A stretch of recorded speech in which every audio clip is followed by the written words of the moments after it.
All right. I think this is recording, and I'm gonna just. I'm already off to a bad start. I just ate like a spoonful of peanut butter. So bear with me. Anyway, I got this ask a while ago on Tumblr from a crazy Maisie Pumble, which said, "Can you make a video or some kind of post on face expressions? There is no other artist that does them better than you, and I kind of want to know how you learnt to do them so well.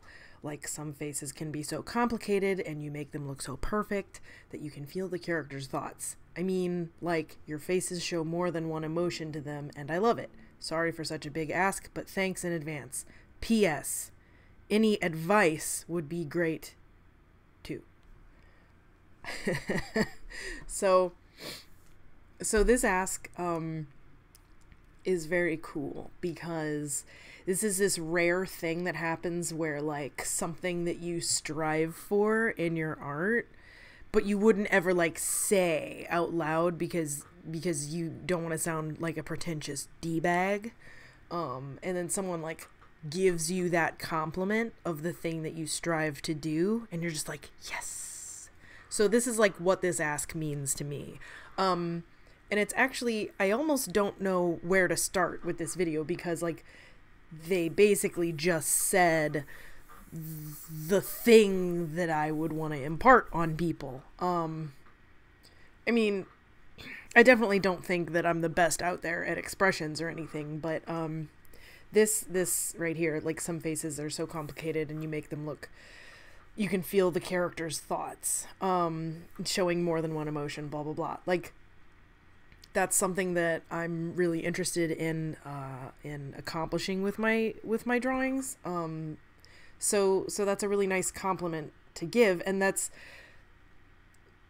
also the advice that I want to give to you guys, which is that, like, you know, people are capable of feeling really complex emotions and combinations of emotions, and sometimes you can look at a person and know their thought process or know what they're feeling even though they haven't said it because you can see it on their face. And some people are better at reading faces than others. You know, I think your level of empathy sort of helps with that as well. But anyway, so I wanted to go over a couple things that, like, I don't know, that I think about, that I keep in mind when I'm drawing faces. First of all, there's this dude, Scott McCloud, who has a book on making comics, and I haven't read the whole book, but I'm sure it's good. And anyway, there's this chapter on facial expressions that's really great, and I'm not gonna, like, read this whole thing to you, but I just wanted to show it to you so you have an idea of what I'm talking about. I think it's a pretty good breakdown of, like, how we understand expressions and how we respond to them and what they mean. So anyway, if this is something you want to look up, here it is. You can find it on the internet, on Imgur, apparently, or you can buy the book. Anyway, so something that he goes over that I think is really interesting is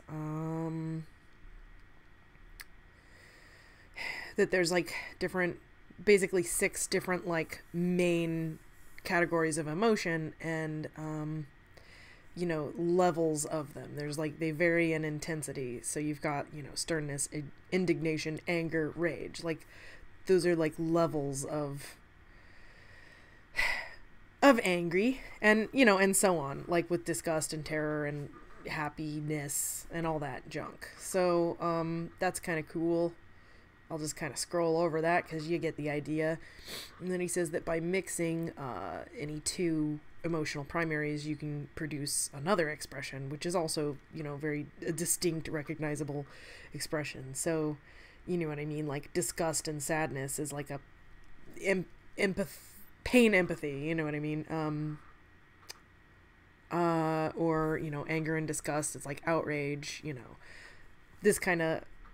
And I've seen a lot of other artists make tutorials about expressions that's just like, oh, you know what I mean? Like, if you have, I don't know, fuck, like this expression with these kind of eyebrows and this mouth, and then if you change the eyebrows to this, it becomes this other expression. And that's something that I kind of do, is you sort of have to like mess around with different like combinations of things that your face can do in order to kind of come up with the expression you're looking for. So anyway, there's that. Another thing that I think about a lot is there was this show in the 90s that you may or may not remember, depending on whether or not you had to repress this rather. And I'm not sure if this show terrified everyone else like it did me, but it was also one of my favorite shows. It's called Dinosaurs. It was a Jim Henson company production, and it was these like animatronic fucking dinosaurs, right? Creepy fucking, I don't know if you guys follow me on Tumblr, you know I'm a big fan of like Furbies and like creepy animatronic shit. So anyway, this fucking horror show was gorgeous. Like, so they have these puppets, okay, and there's like a suit performer, there's someone inside the suit like doing the body acting, and then there's someone controlling the head. It's like animatronic with all these different controls or whatever, like the eyebrows and the mouth and the blinks, and there's a thing I should mention, I have all of this on DVD. And there's a thing in the special features, I tried to find it, I cannot find it online, but they're talking about like the watching a puppet's thought process, and how, like, you know what I mean, like gradually learning the controls of these characters and how to make them emote or whatever. And it's something I think about a lot. Like they were expressing wonder over the fact that they could watch these puppets like think, you know what I mean? Like, even though it's clearly not thinking, it's just like a bunch of like foam latex and like a guy with a remote control, you know what I mean? Like, it's just a bunch of mechanisms, but like being able to act that and perform that and like convince your audience that this is a character and it's alive and it's feeling things and it's thinking things. And that's something that I'd like to do with my drawings or with my animation, you know what I mean, is you're able to look at a face and understand what it's feeling or what it's thinking. So I drew this circle, which I guess is a face, and I'm just gonna like, I guess, draw a couple expressions and talk about how I think about them. But anyway, so something that I've talked about on Tumblr before is that expressions can be broken down into like just the eyes and the mouth, honestly, or the eyebrows and the mouth even. It's like when we draw, you know, a smiley face, we draw that. We don't draw all the extra bullshit in between. We draw a circle that represents the face, the canvas on which the expression exists. We draw eyes, you know, of some sort. And we draw a mouth, because those are like, not to say that like your nose or your cheeks or other things can't be distinctive, but to really like accurately read, I guess, just in the most simplified terms, someone's expression, you look at their eyes and you look at what their mouth is doing. So that's like the most important part, in my opinion. And like, that's why, like, I don't know, I think South Park is so great, because that's basically what they're basically just eyes and a mouth, and they're stupid and they're simple, but they have just enough range to convey like an expression. And anyway, whatever, it works. So okay, so crap, now I actually have to draw and like do stuff, and this is the difficult part. Talking is easy. Okay, so I guess like if I was gonna draw, say, I don't know, someone happy, let's just go with like a sock type face. He's got like big, super expressive eyes or whatever. Just kind of make him staring at something here. His eyebrows go way up, because he's interested. He's active, like actively paying attention to something.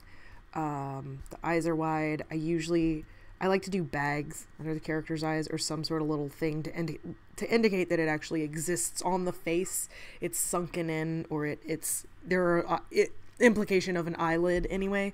It's not just like this thing that's just like attached to the face, like it's on there and it's sitting there, sunken into it.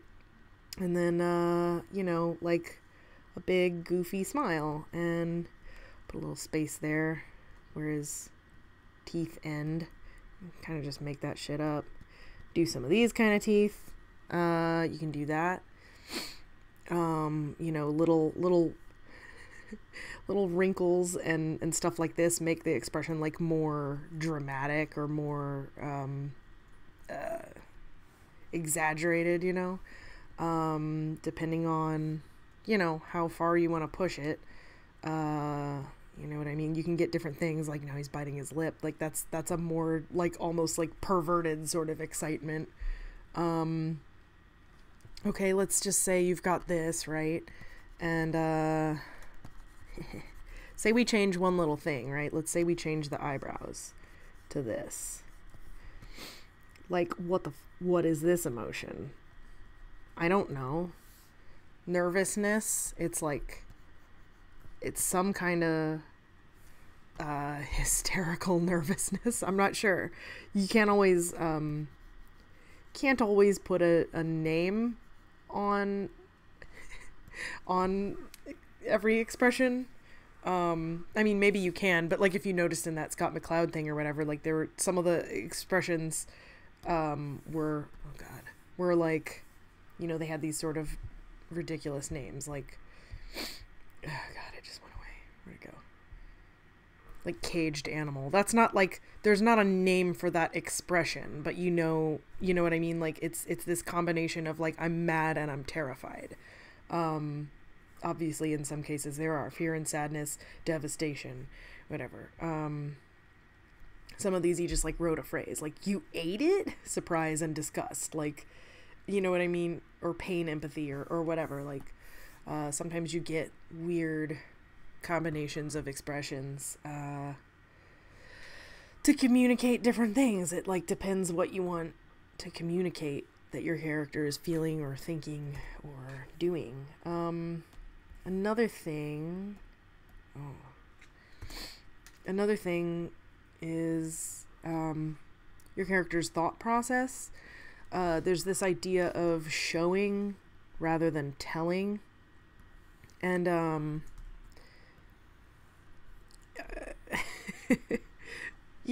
not entirely a show don't tell sort of person, because like 50% of Welcome to Hell is just characters talking about what's going on. But I feel like in key moments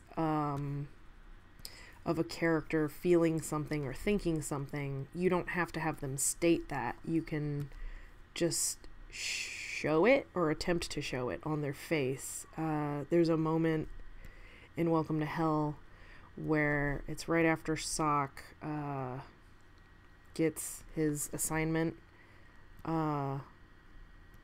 which is Jonathan, and he's looking at the file or whatever, and he just sort of makes this like, it's not necessarily this face that I'm drawing, but he does make this kind of like weird face, and he kind of like does this thing with his mouth, and that's sort of up to I didn't say what that feeling was. I didn't like give him an overdubbed, like thought process or whatever of him saying what he was feeling. I just like thought, well, you know what I mean? Like you just want the audience to like read the face. You're kind of relying on them to like interpret the expression as whatever it is, and depending on the person, they're going to interpret it differently. Like I said, people have different levels of empathy and different kind of ways of thinking, and so you might get like variations of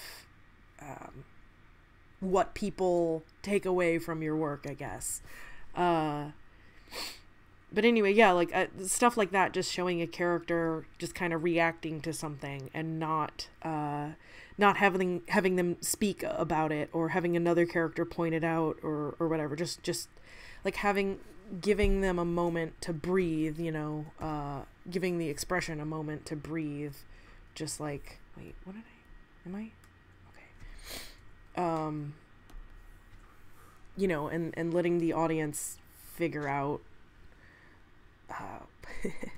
what it is that they're seeing, you know. I feel like I'm probably repeating myself a lot, but I don't know. What's this? Like a tired sort of expression. Oh, here's an interesting thing.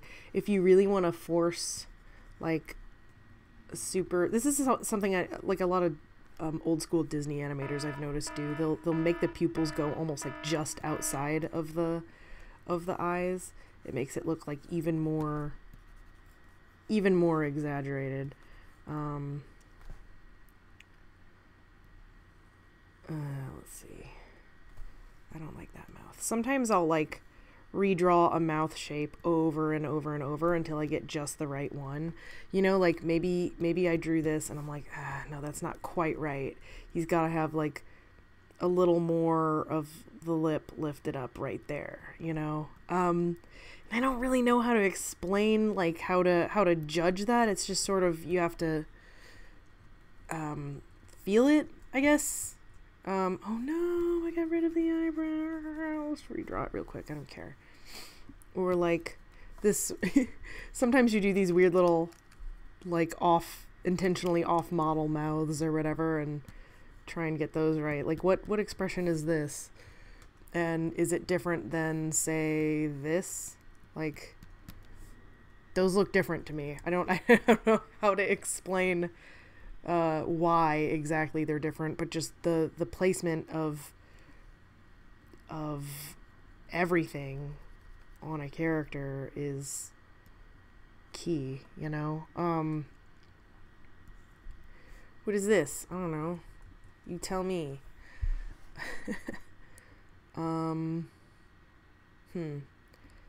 What else is there? Like, this is kind of a drunk, goofy expression almost. Like, let's say you raise the eyebrows, you know? Maybe this is more like a suggestive kind of like, kind of fucking expression. I don't know. Just like combining different things and seeing what works. What else? What else can I say about expressions? God,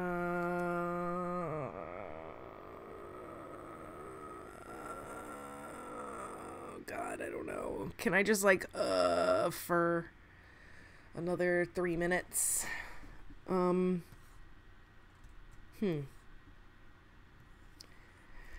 I don't know. I mean, that's key takeaways. Eyes are important. Mouth is important. Placement on the face is important. This expression, for instance, as opposed to like this expression, like I know they're basically the same, but those are different. Like if you make the head tilting up, you know what I mean? Now it's different. Like, I don't know, just play around with stuff until it feels right.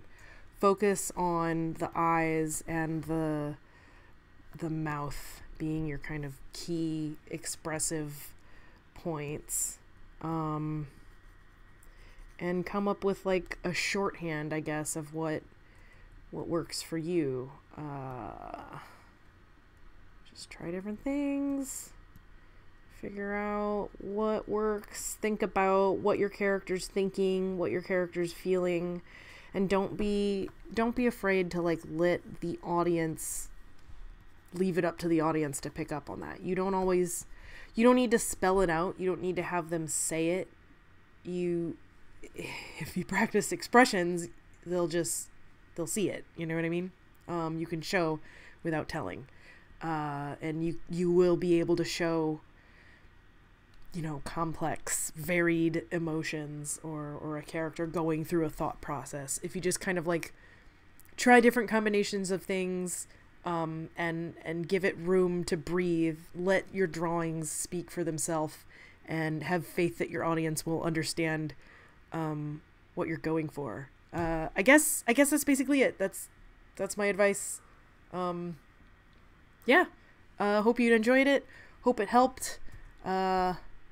Thanks for watching, and I'm gonna try and post more videos in lieu of not having Welcome to Hell ready, but I am working on that. So anyway, just posting stuff in the meantime. If you guys have any requests for tutorials or videos or something that you would like to see from me that's not animation, you know what I mean, not a fully produced finished cartoon, any sort of tutorials, you know, just let me know. Or if you just want to hear me talk about some dumb shit, I'm down to do that too. That's it. Thanks so much. I'll see you guys later.